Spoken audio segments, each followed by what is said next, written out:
Okay, so as just a follow-up to my previous video, as you can see right here, how it's kind of like sucked in after the oxygen absorber has its way with it.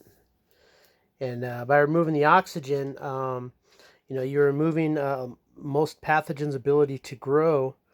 As you can see, the oats have really sucked in on the sides there. Now these are as you can see, this bottle is already a little bit crushed, so that's not completely it. But as you can see, it's very tight. They're sucked in. The majority of the oxygen has been removed from inside the atmosphere there. And so this food is going to be safe to eat for several years.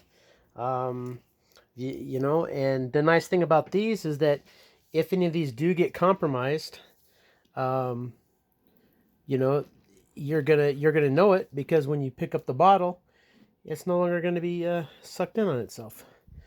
So as you can see, you can see the dents in the bottle.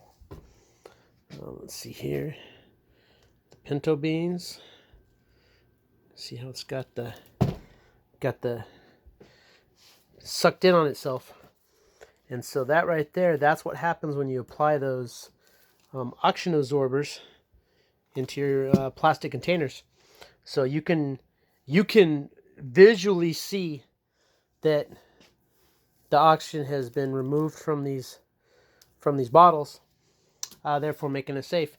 Now next, all I'll do is after this, I'll seal these up with tape and I'll date them, and then that way eventually it's like, if we don't need them in the next year, then start rotating through them, start eating them, and then replacing them. So, but yeah, so that's the end result. So this food here, this is prepped for long-term storage. So unless something compromises the plastic, again, one of the disadvantages of plastic is it can get punctured, but it's not going to break. So but yeah, so unless something punctures this, and you'll be able to tell, because where it's tight and sucked in, when the oxygen returns, it'll expand back out. All right, so that's what happens afterwards.